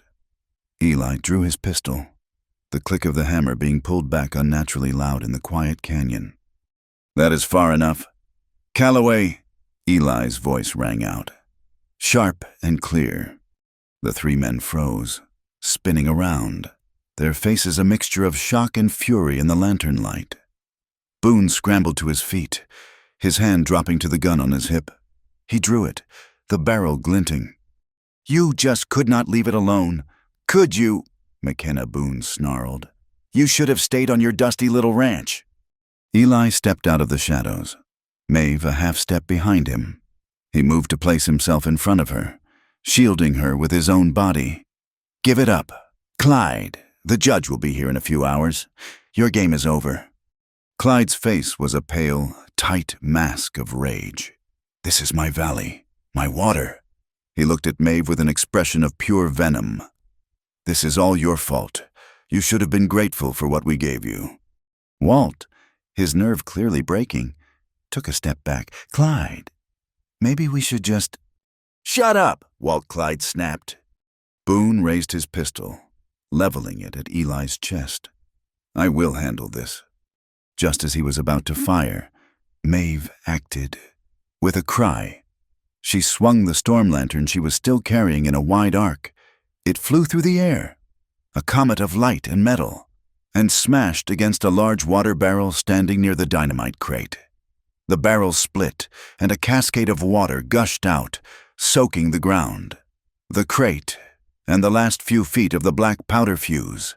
The fuse sputtered, hissed, and died with a final, pathetic wisp of smoke. For a moment, everyone was frozen in stunned silence. Then Walt, his face a mask of pure panic, finally broke. "It is over," he screamed, his voice cracking. "It is all over. It was all for nothing. All because of that damn paper in her name." He had said it, the final, damning confession. And he had said it just as a new figure emerged from the shadows, leaning heavily on Nora Quinn's arm. It was Mr. Reed, his head bandaged, his face pale but his eyes clear. He had heard every word. The confession, the ruin of his careful plan, seemed to snap something in Clyde. He looked at Eli, at Maeve, at his whimpering brother, and a look of pure, murderous rage contorted his features. "Do it, Boone!" he shrieked. "Shoot them!" But before Boone could re-aim, Eli lunged forward. At the same time, a figure of profound love and fierce protection rose in him, a feeling he had not known he was capable of. He looked directly at Maeve, his voice ringing out over the chaos. A declaration meant not just for her, but for all of them, for the whole world. "The family sent the widowed woman as punishment," he shouted, his voice full of a sudden, powerful clarity. "She became the treasure I dreamed of." It was a love song and a war cry all in one. It was the truth, and it shattered the last of their lies. The declaration seemed to stun Boone for a fraction of a second, but it was enough. As Eli closed the distance, Boone fired wildly. A searing, white-hot pain tore through Eli's left shoulder. He stumbled, but he did not fall. He kept moving forward, his momentum carrying him into the deputy. At the same instant, a second, smaller gunshot cracked through the night. It was not Eli's. Maeve stood, her feet planted, the small pistol held steady in both hands. She had not aimed for any of the men. Her shot was aimed at the crate. The bullet struck the lid of the wooden box, splintering it and allowing the rest of the water from the broken barrel to flood inside, soaking the dynamite sticks and rendering them completely useless. It was an act of incredible precision and astounding courage. The sound of the gunshots echoed through the canyon, a signal to the world that the fight had been joined. Within minutes, figures began to emerge from the darkness. Nora Quinn was in the lead, the heavy crowbar held like a weapon. Behind her were a half-dozen other ranchers and townsfolk, men and women Eli had traded with, people who had grown tired of living under the Callaway's thumb, roused from their beds by the rider Eli had sent. Boone, seeing that the fight was lost, threw his gun down. Walt was already on his knees, sobbing. Clyde, ever the coward, turned and ran, scrambling up the loose scree of the canyon wall. But his expensive, star-nailed boots found no purchase on the loose rock. He slipped, cried out, and tumbled back down, landing in a heap at Nora's feet. She placed one heavy boot on his chest, the crowbar held ready. The fight was over. Using ropes from their saddles, the townsfolk tied the hands of Boone, Walt, and Clyde. A citizen's arrest, plain and simple. Justice had finally come to Drywater, carried in the hands of its own people. As the first pale light of dawn began to touch the tops of the canyon walls, a strange, silent procession made its way back towards town. Eli walked in the lead, his arm in a makeshift sling, Maeve at his side, behind them. The three prisoners were marched along, surrounded by a grim, determined posse of their neighbors. They reached the edge of town just as the sun broke over the horizon, and there, waiting for them, tied to the hitching post in front of the town hall, was a fine-looking horse and a buggy. A man sat in the driver's seat, a man with a stern, weathered face and a look of quiet authority. He watched the approaching procession with a thoughtful, analytical gaze. It was Judge Carver. He had arrived early. The stage was set. The trial was about to begin. Judge Carver was not a man for ceremony. He had seen justice dispensed in tents, under the open sky, and in the back rooms of saloons. To him, a courtroom was any place where the truth could be unspooled and examined in the clear light of day. The Drywater Cooperative Warehouse suited him just fine. It was a large, cavernous space, smelling of grain dust, old wood, and the faint, metallic tang of nervous sweat. A long trestle table served as his bench, and 2 crates were his witness stand. There was no official jury, but the room was packed with the only jury that mattered in a town like this. Farmers in their Sunday best, their face grim and weathered. Nora Quinn, her arms crossed over her chest, her blacksmith's gaze missing nothing. Lily from the saloon, her usual cynical smirk replaced by an expression of intense concentration. It was a jury of peers, a silent assembly of the town's conscience, and their judgment would last long after the judge's buggy had disappeared over the horizon. Clyde, Walt, and Boone sat on a bench near the front, looking small and sullen in the vast space. Eli and Maeve sat at a small table opposite them. Eli's arm was in a sling, a stark reminder of the violence of the previous night. Maeve was calm, her hands folded in her lap, her back as straight as a fence post. Judge Carver banged a small wooden gavel on the table, the sharp sound echoing in the high-ceilinged room. "This is a territorial circuit hearing," he announced, his voice a practical, no-nonsense baritone that commanded immediate attention. "I have read the preliminary complaints. The matter concerns a dispute over water rights and has escalated to include allegations of property damage, assault, and attempted fraud." He looked directly at Eli. "Mr. McKenna, since you and Mrs. Calloway brought the complaint, you may begin." Eli stood, not with the swagger of an accuser, but with the quiet gravity of a man stating facts. He did not speak of morality or rumors. He spoke of contracts and commerce. He presented the original agreement, the one that had forced him to take Maeve in. Then he presented his ranch ledger, the one Boone had dismissed. "Your Honor," he said, his voice clear and steady, "Mr. Calloway's complaint, which led to Deputy Boone's visit, was that Mrs. Calloway was not fulfilling the terms of her labor. This logbook details over 40 days of her work on my ranch. It is a business record. The Calloway's attempt to have her removed was not about her work ethic. It was the first step in a fraudulent scheme to break my water agreement." He then detailed the financial losses he had suffered due to the Calloway's deliberate obstruction of the spring. He was reframing the entire narrative, moving it from the shadows of gossip into the clear, unforgiving light of business law. Carver examined the ledger, his eyes scanning the neat columns. He nodded slowly. "The court recognizes this as evidence." He then looked to the back of the room. "Mr. Reed, will you please come forward?" The postmaster, his head bandaged, walked slowly to the witness crate, in a quiet but firm voice. He recounted the events of the past weeks. He testified to the existence of the sealed post office box, number 17D. He described how he had opened it for Eli and Maeve, and the documents they had found inside. He told the court how Nora Quinn had seen the seal intact shortly before, and how she had seen Walt Calloway leaving the post office shortly after. He described the assault, how Boone had held him while Clyde took the key and stole the original deed. His testimony was a quiet, methodical demolition of the Calloway's claims of legitimacy. Next, Judge Carver called Maeve to the stand. She walked with a quiet confidence, her gaze never wavering. She presented Mr. Reed's certified copy of the original deed. "This document," she said, her voice resonating with a strength no one in the room had ever heard from her before, "grants me sole ownership of the White Rock Canyon Spring. It was a transfer from my late husband, made weeks before he died. The Calloways knew of its existence, their entire campaign against me. The rumors, the lies, the 90-day sentence on Mr.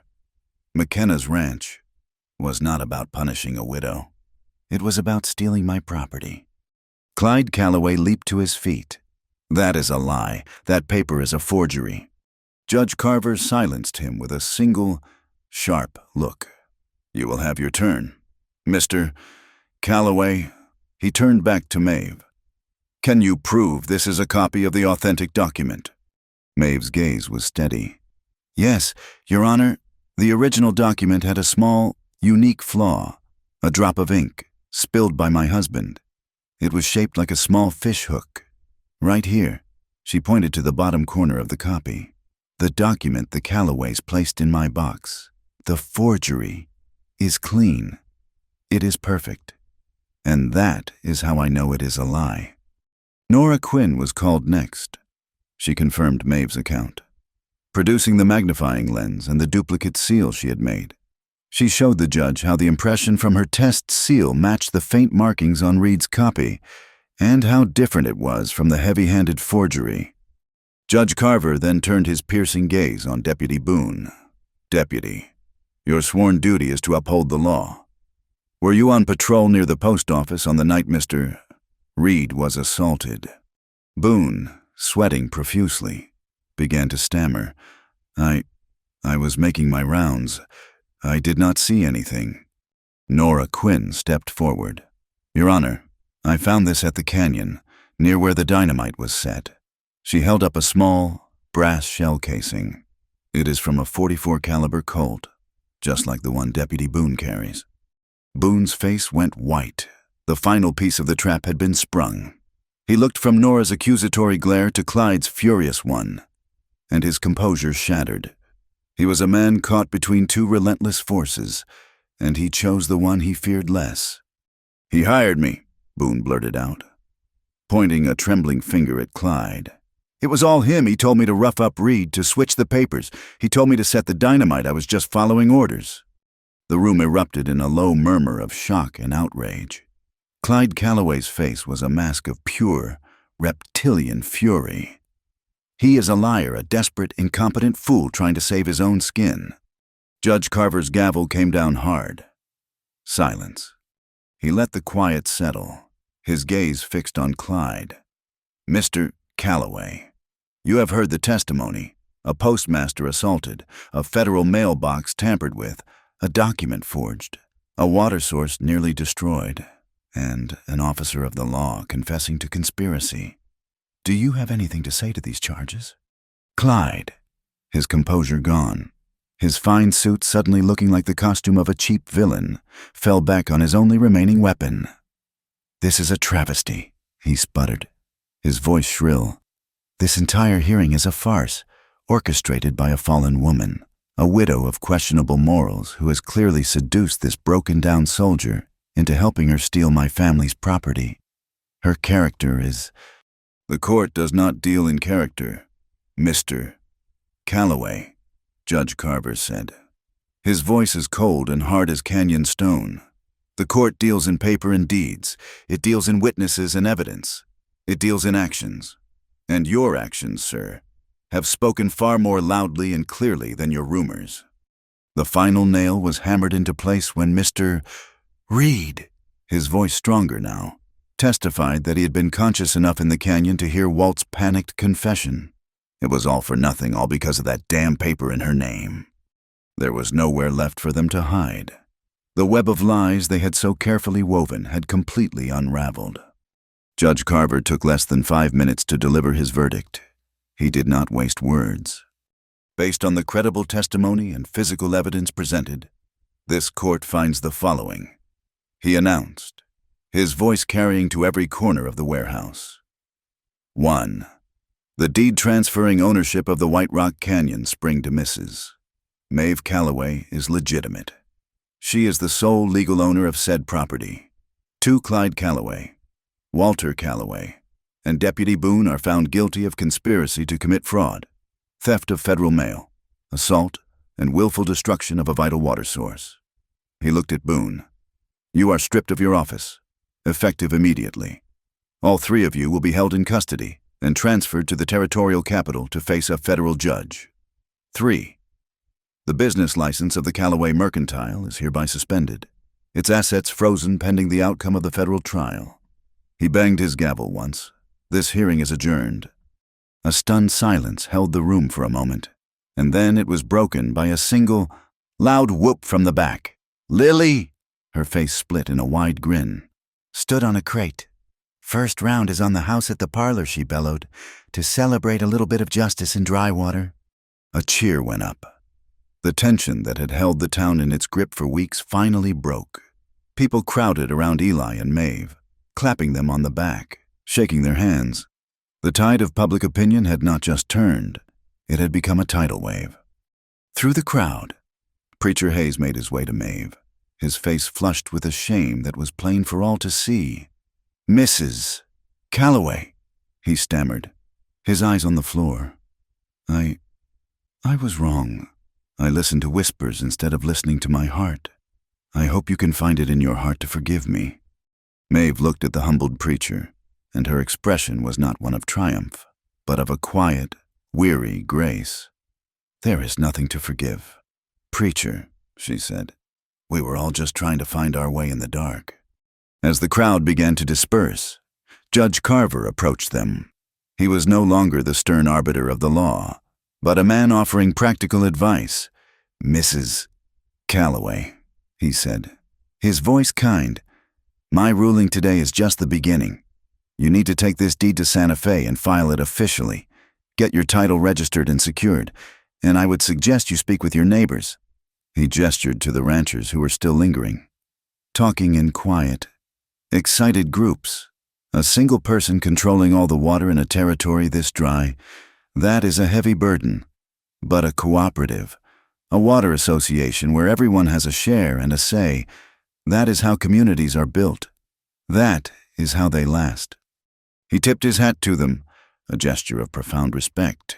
He had seen the worst of men that day, but he had also seen the best. Eli watched him go. Then he turned to Maeve. She was looking out the large open door of the warehouse, at the dusty street, at the town that was now, finally, hers to be a part of. She was no longer a prisoner, no longer a pariah. She was the woman who owned the water, the woman who had faced down the most powerful men in the county and won. The sun caught her face, and Eli felt a sense of profound peace settle over him, a feeling as welcome and as life-giving as a long, slow season of rain arriving right on schedule. The days that followed the hearing were not a celebration, but a quiet, steady process of rebuilding. The fire had taken the barn, and the storm had taken the trough, but they had not taken the spirit of the place. Under a sky washed clean by the first real rains of the season, Eli and Maeve worked side by side, their movements falling into the easy, unspoken rhythm of a true partnership. He taught her how to plane wood, her small hands surprisingly steady as she guided the tool, shaving off fragrant, curling ribbons of pine. Together, they built a new, stronger water trough, the freshly cut wood a pale, hopeful color against the dark, damp earth. He designed a new wooden valve for the head of the pipe, a clever mechanism that would allow them to control the flow, and she carved the handle for it, her knife work precise and careful. The sound of his hammer and her saw became the new music of the ranch, a song of restoration. The cattle, thin and weary after the long drought and the terror of the fire, began to recover. Their hides filled out, and their lowing became less a sound of complaint and more a contented rumble. The scent of new grass, coaxed from the earth by the rain, was a sweet perfume that promised life and renewal. One afternoon, while Eli was repairing the last section of the corral fence, Maeve walked to the small, fallow patch of earth behind the cabin. In her hand, she held the small cloth pouch of corn seeds he had kept for so long, a symbol of a hope he had almost let die. She knelt, her fingers pushing aside the damp soil, and began to plant the seeds, one by one, in neat, straight rows. He stopped his work and watched her. She looked up, a smudge of dark earth on her cheek, and gave him a small, quiet smile. "No one is born to be a punishment," she said, her voice soft but clear. He walked over to her, his shadow falling across the newly planted ground. He looked at her, at the seeds, at the healing land around them. "You were born to be the headwater here," he replied, his voice full of a sincerity that was more profound than any poetry. Her new role in the community began to take root as surely as the corn in her garden. She took Judge Carver's advice to heart. A few days a week, she would ride into town, not as a pariah, but as a teacher. She gathered the town's children by the public well and, using empty tin cans and a length of rope, she taught them how to measure the flow of water, how to calculate volume and time. They were practical, vital lessons in a land where water was more precious than gold. The children, free of their parents' ingrained prejudices, were fascinated by her.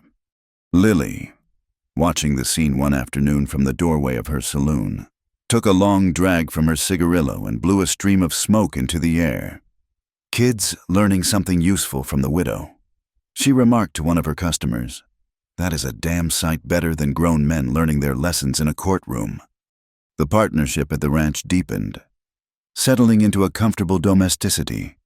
In the evenings, Eli would sit at the cabin table, the ranch ledger open before him, a frown of concentration on his face. He was a man who understood cattle and weather, but the neat columns and balanced figures of bookkeeping were a foreign language to him.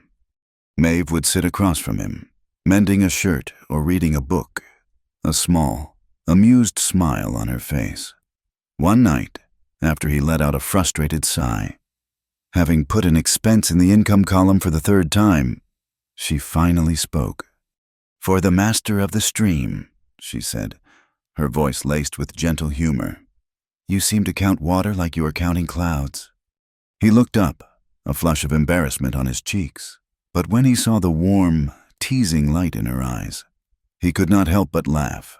It was an easy, shared sound that filled the small cabin, chasing away the last of the ghosts. All right," he conceded, pushing the book towards her. "You are the bookkeeper."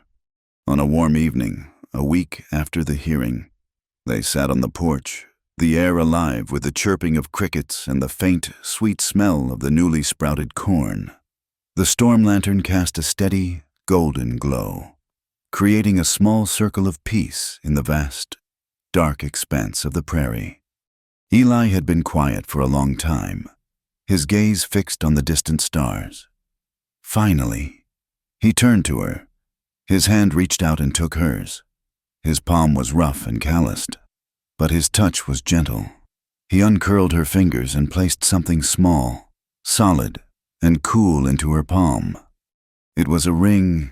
It was not made of gold or silver, but of dark, hammered iron, forged into a simple, elegant band.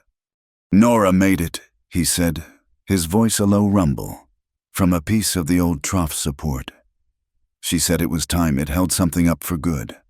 Maeve looked at the ring, then up at him. His face was serious, his eyes full of a deep, quiet emotion she had never seen there before. The sounds of the night seemed to fade away, leaving only the two of them in the warm lantern light. He took a slow breath. "I did not save anyone." "Maeve," he said, his voice deliberate, each word chosen with care, "I chose you. If you choose me, we will make the water flow in the right channels, and we will let the rumors run down the ditch where they belong." It was the most honest, most beautiful proposal she could have ever imagined. It was not about romance or rescue. It was about partnership, about a shared future built on a foundation of shared struggle and mutual respect. Tears welled in her eyes, but they were not tears of sadness or grief. They were tears of a joy so profound it was almost painful. She closed her hand around the iron ring, the metal solid and real against her skin. She nodded, a single, decisive movement. "I am not anyone's punishment," she whispered, her voice thick with emotion. "I am the keeper of this stream, and I choose you, Eli McKenna." He leaned in and kissed her. It was a kiss that was deeper than their first, a kiss that spoke of promises made and a future embraced. It was quiet and reverent, a seal on a contract that needed no witnesses. Their personal vow soon became a public one. Following Judge Carver's advice, And with the full support of Nora, Lily, and the other ranchers who had stood with them, they held a meeting in the now empty cooperative warehouse. Under the light of a dozen oil lamps, they laid out a plan. They would form the Drywater Water Cooperative. The spring would belong to Maeve, but its use would be governed by a board of its users. There would be rules, fair and transparent, ensuring that everyone had the water they needed to survive, at a price that was just. One by one, the ranchers came forward to sign the founding document. The sound of their pens scratching across the paper was the only noise in the room. A sound, Eli thought, like a soft, steady rain falling on a thirsty land. That night, back at the ranch, a breeze picked up, rattling a loose panel of corrugated iron on the cabin roof. It was a small, annoying sound, a slight imperfection in their newfound peace. Without a word, Eli stood, retrieved a ladder and a hammer. Maeve held the lantern for him as he climbed onto the low roof. He found the loose nail and, with a few short, sharp taps, he secured the panel. The rattling stopped. He climbed down, and they stood for a moment in the quiet yard, looking at the small, sturdy cabin, their home. The rhythmic tink-tink-tink of the hammer had been a simple, domestic sound, the sound of a man fixing his own roof.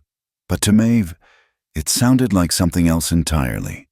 It sounded like a heart that had finally, after a long and difficult journey, found its proper place. 2 months can be a lifetime in the territory, long enough for a season to turn, for a wound to scar over, and for a town's soul to heal. The relentless, unbeaten brown of the landscape had given way to a soft, hopeful green. The rains, arriving as if on cue after the Callaways' reign was broken, had been gentle and steady, coaxing life from the thirsty earth. The hills rolled under the vast blue sky, dotted with cattle that were now sleek and content. The calves, once frail and struggling, were robust, chasing each other through the tall grass in clumsy, joyful sprints. The most significant change, however, was not on the land, but on a piece of wood. A new sign, carved from a single plank of sturdy pine, hung over the trail leading to the ranch. The letters were not painted, but burned deep into the wood. A permanent declaration. It did not read McKenna. It read, McKenna Callaway Water and Stock. The hyphen was the most important part. It was not a sign for a man who had taken in a widow. It was a sign for a partnership, a joining of 2 names, 2 lives, into a single, indivisible enterprise. The label of widow, that heavy cloak of pity and suspicion, had been shed, replaced by the proud, solid name of a proprietor. News from the territorial capital traveled slowly, but it traveled surely. Clyde, Walt, and Boone were in a federal jail, their assets seized, their power in Drywater utterly broken. The mercantile was under the management of a court-appointed receiver, and its prices were suddenly fair. The shadow of fear that had lingered over the town for years had lifted. People spoke more freely, their conversations no longer laced with the cautious fear of who might be listening. The town was breathing again. The changes in Eli and Maeve were quieter, but no less profound. The hard, solitary shell Eli had built around himself had cracked, not breaking him, but allowing the light to get in. He was still a man of few words, but his silence was different now. It was not the silence of isolation, but of a deep, settled peace. He had been chosen as the chairman of the new Drywater Water Cooperative, a role he had accepted with a reluctant but steady sense of duty. He had discovered that leading a community was not so different from managing a herd. It required patience, a watchful eye, and the wisdom to know when to guide and when to let things run their natural course. He had traded the solitude of his self-imposed exile for the messy, complicated, but ultimately rewarding world of his neighbors. He had learned to trust in something other than the land. He had learned to trust in the possibility of justice, and in the strength of a community that chose to stand together. Maeve's transformation was like a flower that had been forced to grow in the cracks of a rock finally being moved into the sunlight. The quiet, watchful survivor had become a leader. She was the cooperative's secretary and treasurer, her quick mind and steady hand bringing order to the complex task of distributing the canyon's precious water. The shame that had been forced upon her, the guilt she had carried for her husband's weakness, had been burned away in the fire of the last few months. She had faced down her accusers, not with a weapon, but with the simple, unshakable power of the truth. She had learned that her value was not something that could be given or taken away by the whispers of others. It was something she defined for herself, through her work, her courage, and her integrity. The themes of their struggle had woven themselves into the fabric of their new life. Justice, they had learned, was not a sudden thunderclap of righteousness, but a slow, patient process of gathering facts, finding witnesses, and having the courage to present them without flinching. It was a structure built of paper and ink, of testimony and evidence, a thing more powerful and enduring than any lies shouted by a powerful man. And love, they discovered, was not a grand, dramatic declaration, but a quiet, daily choice. It was the choice to work together, to trust each other, to mend what was broken and to build something new in its place. It was a choice they remade every morning, in the simple, shared rituals of running a ranch and building a life. One cool, clear afternoon, they undertook a task they had been saving for last. The old well, the one Eli's father had dug, the one that had been the symbol of his own failing faith, was still dry and silent. Together, they lowered a bucket and began the long, arduous process of clearing out the years of accumulated silt and debris. They worked for hours, hauling up load after load of mud and rock. Their movements synchronized, their purpose shared. Finally, late in the afternoon, they heard a new sound, a low, gurgling sigh from deep within the earth. The water table, replenished by the rains, was rising by sunset. The water was a few feet deep, then 10, then 20. They stood at the edge of the well, looking down. The water was dark and still, and in its surface, like an old, faded photograph, they could see their two reflections, two figures standing side by side. The circle was complete. Later, as they sat on the porch, Maeve took the silver locket from around her neck. She opened it, removing the small, creased slip of paper with the post office box number, the clue that had started them on the path to the truth. She folded it carefully and tucked it into the ledger book. Then, from the small pouch on the porch railing, she took a single, perfect kernel of corn. It was a hard, beautiful thing, a tiny, self-contained promise of life. She placed the kernel inside the locket and snapped it shut. The empty space, once a vessel for a painful secret, was now filled with a tangible, visible hope.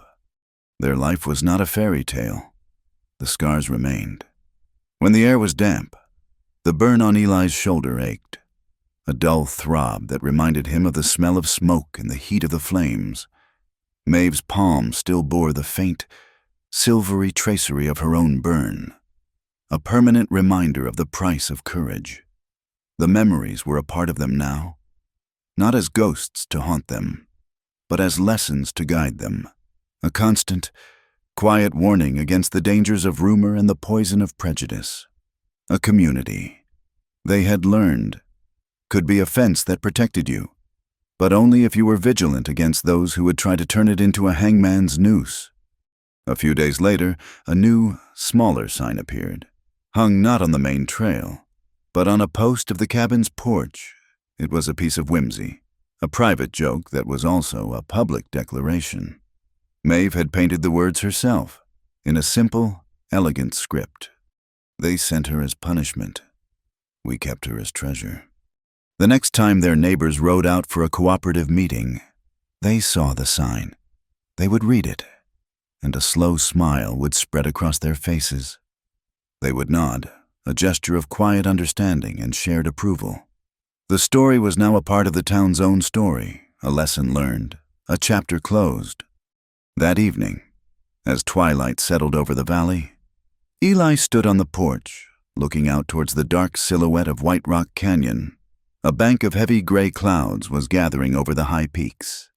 "The rain's on time," he said, his voice a low, contented rumble. Maeve came to stand beside him, leaning her head against his good shoulder. "Because we dug the right ditch," she replied.